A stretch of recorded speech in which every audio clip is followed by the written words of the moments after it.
ربنا آتنا فی الدنیا حسنۃ وفی الآخرۃ حسنۃ وقنا عذاب النار، کیوں یہ مانگتے ہیں نا؟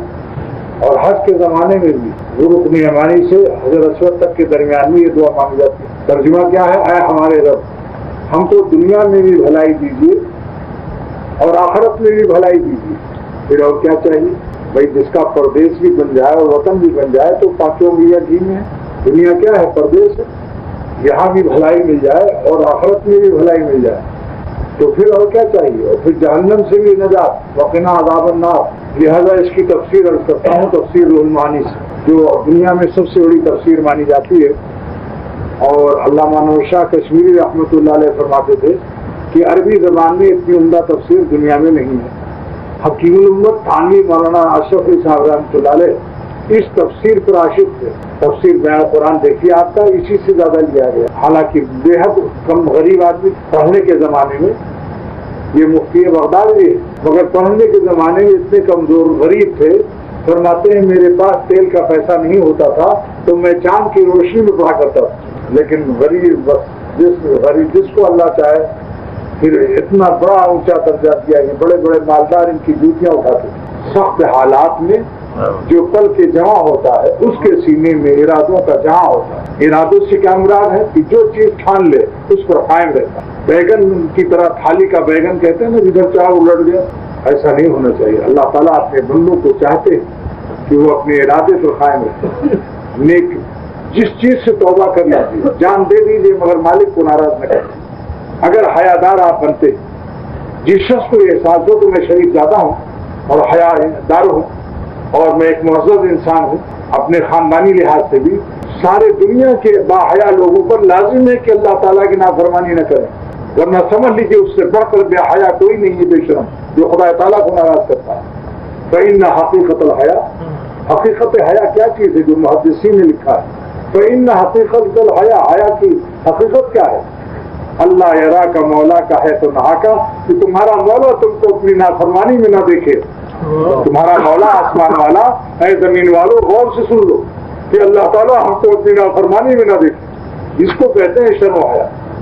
اپنے سر پر جوتے لگاؤ جو رات دن نالاتی و نافرمانی میں مبتلا ہے، اور اگر انہیں کوئی ذرا سا کہتے تو ہماری توہین کر دیا، ارے تم تو خود اپنے کو رات دن ذلیل کر رہے ہو۔ اس لیے اللہ تعالیٰ عزت اسی کو دیتا ہے جو تقویٰ سے ہوتا ہے۔ کوئی خاندان کام نہیں آتا۔ بڑے بڑے مالدار بڑے بڑے خاندانی لوگوں کو جوتے پڑے ہیں اللہ کی نافرمانی کے لیے۔ تقویٰ والا وہی ہے، چاہے غریب ہو مسکین ہو دبلا پتلا کمزور ہو، لیکن تقویٰ سے رہتا ہے اللہ اس کو عزت دیتا ہے۔ اور جو کھینچے کی طرح موٹا ہو، بہت قیمتی لباس پہنتا ہو، شاندار موٹر پر چلتا ہے مگر خدا تعالیٰ کو ناراض رکھتا ہے، اس کو لاکھ ملیں گے گھوسے ملیں گے۔ عزت کبھی نہیں مل سکتی گنہگار کو، یاد رکھو اس کو۔ عزت لازم ہے تقویٰ والوں کے لیے اور ذلت لازم ہے گنہگاروں کے لیے۔ ہر نافرمان کو ذلت کا عذاب لازم ہے، الا ان یتوب، مگر توبہ کر لے اور پکا ارادہ کر لے کہ خدا اب آپ کو ناراض نہیں کریں گے۔ تو میں اس کی تفسیر کرتا ہوں کہ جب آپ ربنا آتنا فی الدنیا حسنہ وفی الآخرۃ حسنہ وقنا عذاب النار مانگیں تو میری گزارش آپ کو یاد آ جائے کہ میں خدا تعالیٰ سے کیا مانگ رہا ہوں۔ اتنی نعمتیں اس حسنہ میں داخل ہیں، دنیا اے خدا ہمیں دنیا میں بھی بھلائی عطا فرما، لیکن دنیا کی بھلائی میں سے کیا کیا چیزیں؟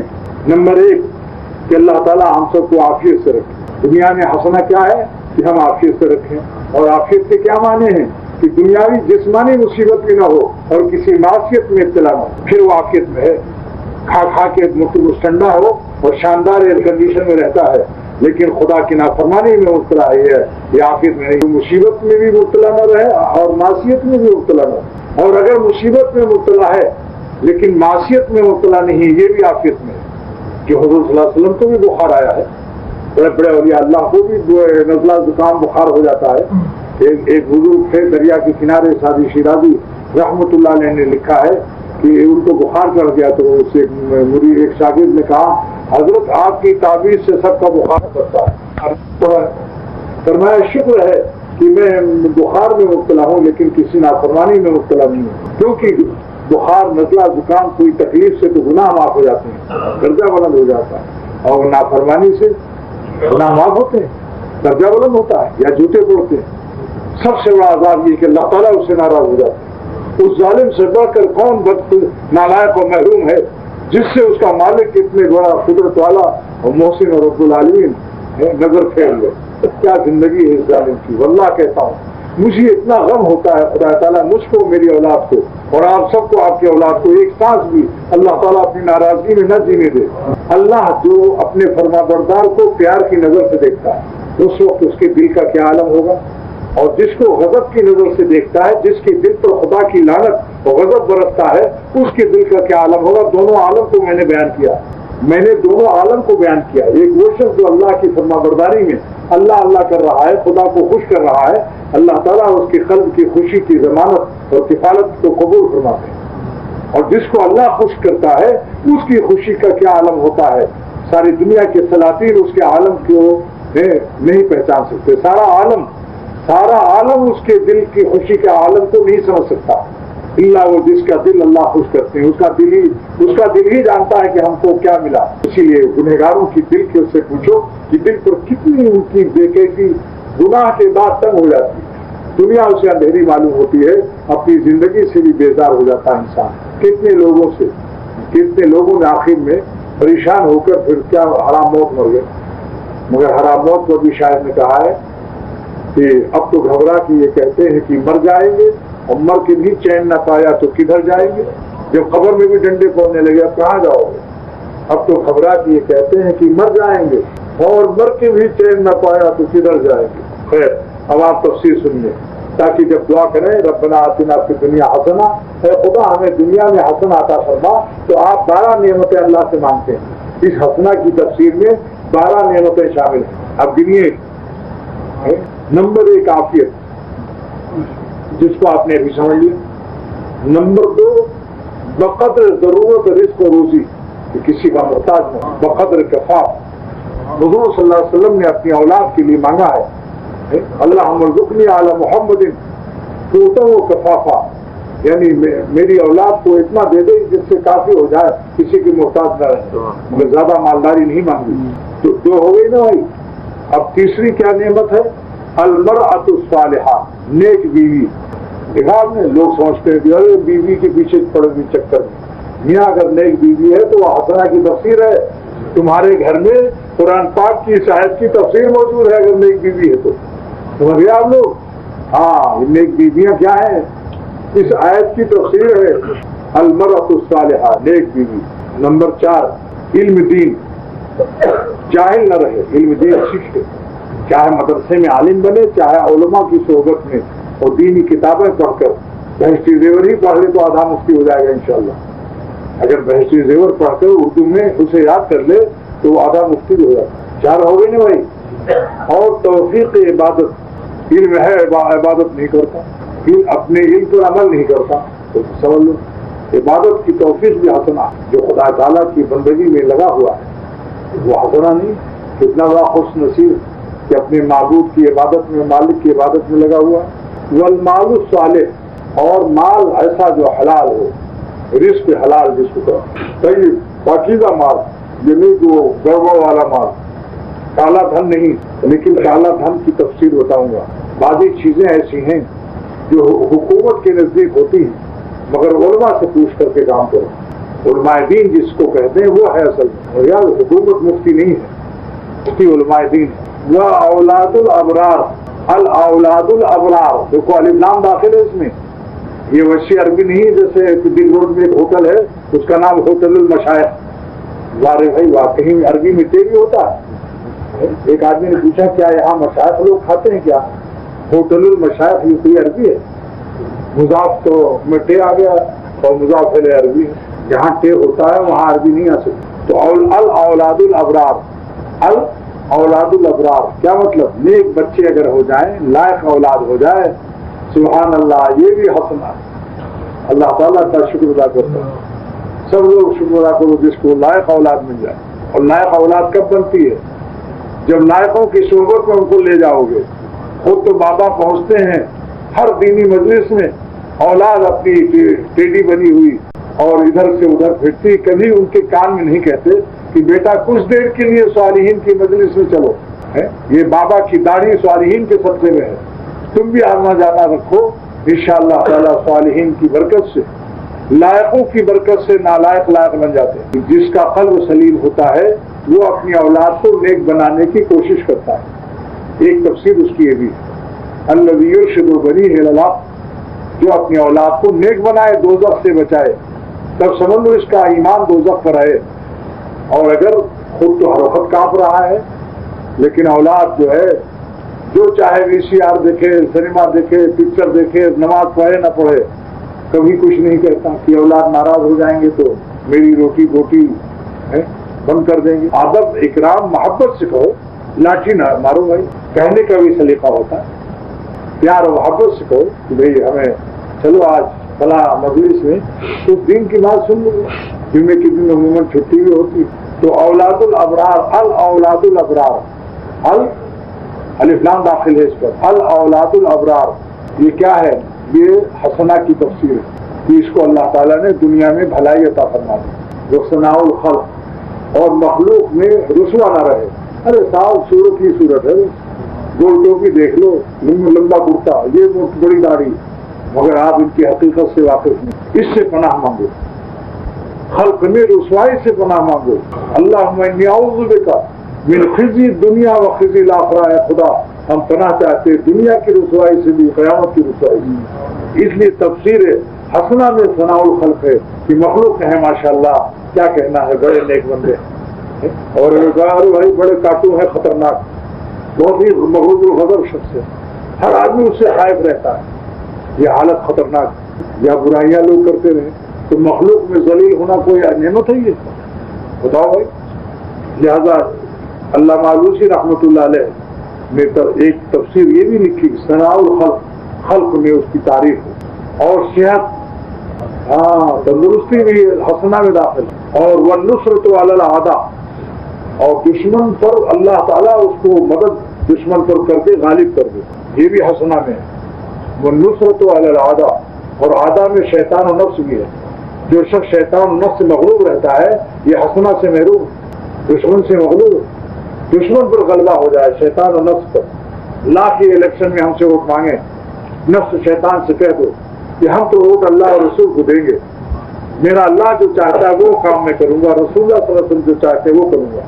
نفس شیطان دشمن کو کہیں ووٹ دیا جاتا ہے؟ اس کو دیکھ کر تو ووٹ میں ہو جانا چاہیے. دشمن کو دیکھ کر ووٹ میں چھپ جاؤ. والفہم فی کتاب اللہ، اور قرآن پاک کو سمجھنے کی اس کو فہم عطا ہو جائے. فہم کیسے ہوتی؟ حضرت عبداللہ بن مسعود رضی اللہ تعالیٰ عنہ سے پوچھا ایک شخص نے کہ حضور صلی اللہ علیہ وسلم کھڑے ہو کر خطبہ دیتے تھے بھی بیٹھ کر کے، آپ نے فرمایا تم تلاوت نہیں کرتے ہو؟ وَتَرَكُوكَ قَائِمًا، اور لوگوں نے آپ کو کھڑا چھوڑ دیا اور چلے گئے، منڈی میں گلہ آ گیا اس کے پیچھے لگ گئے، میرے نبی کو کھڑا چھوڑ دیا. تو معلوم آپ کھڑا ہو کر خطبہ دے رہے ہیں. تو میں دیکھو قرآن پاک کی سمجھنے کی فہم ہونی چاہیے. والفہم فی الدین ہے. ایسے ہی ایک شخص نے ایک بزرگ سے کہا کہ میرے اولاد نہیں ہوتی ہے، آپ نے فرمایا کہ بھائی تم استغفار کرو، استغفروا ربکم انہ کان غفارا یرسل السماء علیکم مدرارا. بارش، ایک نے کہا بارش نہیں ہوتی، آپ نے فرمایا استغفار کرو، اللہ تعالیٰ فرما رہے ہیں جو استغفار کرے گا مجھے راضی کر لے گا، اپنے گناہوں سے معافی مانگ لے گا، ہم اس کو بارش عطا کر دیں گے. یرسل السماء علیکم مدرارا، یرسل السماء علیکم مدرارا. دوسرے نے کہا کہ ہمارے اولاد نہیں ہوتی، ذرا تم بھی استغفار کرو کہ آگے اللہ تعالیٰ فرماتے ہیں وَيَجْعَلْ لَكُمْ یرسل السماء علیکم مدرارا وَيُمْدِدْكُمْ بِأَمْوَالٍ وَبَنِينَ، اور ہم تمہارا مال بھی بڑھا دیں گے، اولاد بھی بڑھا دیں گے. تو مال والا تنگ دست جو آیا اس کو بھی یہی بتایا، اولاد کی جس کی نہیں ہوتی تھی اس کو بھی یہی بتایا کہ قرآن میں اللہ تعالیٰ فرما رہے ہیں کہ اگر تم استغفار کرو گے، اپنے رب کو خوش کر لو گے، گناہوں سے معافی مانگ لو گے، تو ہم تمہیں کیا کریں گے؟ بارش بھی دیں گے، اولاد بھی دیں گے، مال میں برکت دیں گے. یمددکم باموال، اموال کو پہلے اللہ نے نازل فرمایا، یمددکم باموال وبنین. اگر اولاد کو پہلے مقدم فرماتے تو بندے گھبرا جاتے کہ اولاد زیادہ ہو جائے گی، کھلائیں گے کہاں سے؟ مال کو پہلے نازل کر دیا ہے کہ یمددکم باموال، ہم تمہیں مال زیادہ دیں گے، وبنین، اور اولاد زیادہ دیں گے. سبحان اللہ، کیا اسلوب، کیا ترتیب ہے. دوستو سمجھو اللہ تعالیٰ کے کلام کی بلاغت اور گو کے بارے میرے اللہ کیا شان ہے آپ کے کلام میں. اور اسی قرآن کے اسلوب کے تحت سرور عالم صلی اللہ علیہ وسلم نے دعا دی. حضرت انس رضی اللہ تعالیٰ عنہ کو جب ان کی اماں نے کہا کہ یہ چھوٹا سا خادم 10 سال کا آپ اس کے لیے دعا فرمائیں, تو حضور صلی اللہ علیہ وسلم نے دعا کیا کیا؟ اللہم بارک فی مالہ, اے اللہ اس کے مال میں برکت دے. محدثین لکھتے ہیں اس کے بعد والدہ, اس کے اولاد میں مال پہلے. اسی قرآن شریف کے تحت نبی جو کچھ بولتا ہے بالکل قرآن پاک کی تفسیر ہوتا ہے. اللہ بارک فی مالہ, اللہ انس کے رضی اللہ تعالیٰ عنہ کے مال میں برکت دے. اس کے اولاد میں کتنی اولاد ہوئی؟ 98 اولاد ہوئی. اور مال اتنا برکت کی ہر سب کی کھجور میں ایک فصل, اور ان کی کھجوروں میں 2 فصل آتی تھی. حضور صلی اللہ علیہ وسلم کی دعا لگی وَعَطِلْ عُمْرَهُ, اور آپ نے فرمایا کہ اے اللہ انس کی عمر طویل کر دے, زندہ. فرمایا اتنا زندہ رہا, بقیت حتی سئمت الحیات, میں اتنا زندہ رہا کہ جیتے جیتے تھک گیا. یہ ان کے الفاظ ہیں, حضرت انس صحابی کے الفاظ ہیں کہ بقیت حتی سئمت الحیات, اتنا زندہ رہا کہ جیتے جیتے تھک گیا. بصرہ کے آخری صحابی ہیں یہ, یعنی ان کے انتقال کے بعد پورا بصرہ صحابہ سے خالی ہو گیا.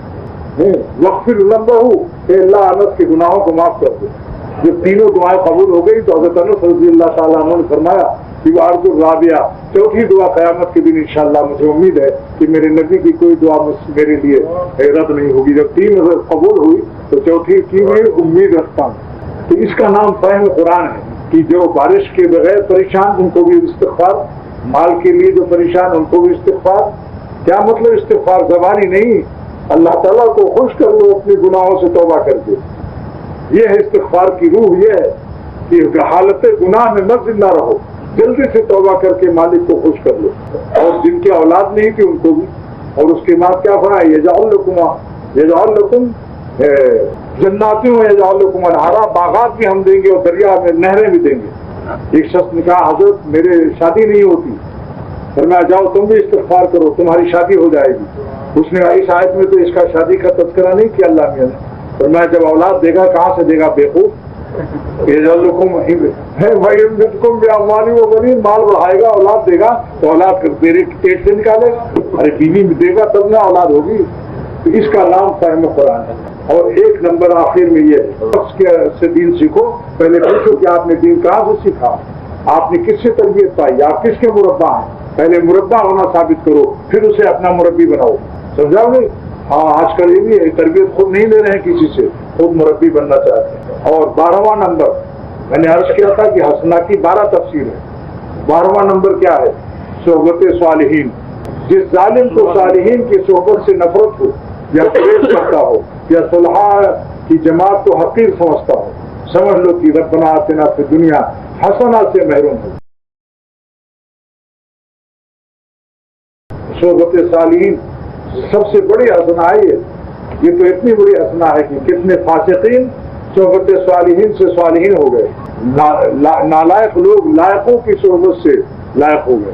وہ فی الآخرت حسنہ, اور آخرت میں بھی حسنہ عطا فرما. اب اس کی بھی تفسیر سن لیجیے بھائی, آخرت میں حسنہ کیا ہے. آخرت کی حسنہ نمبر 1, اس کو بھی شمار کیجیے. آخرت کی حسنہ کیا کیا چیزیں ہیں؟ نمبر 1 کیا مل جائے؟ جنت. نمبر 2 کیا ہے کہ ہولناکیوں سے سلامتی کے ساتھ قیامت کے دن جو ہولناکیاں ہیں, خطرناک حالات ہیں, ان سے اللہ سلامت رکھے.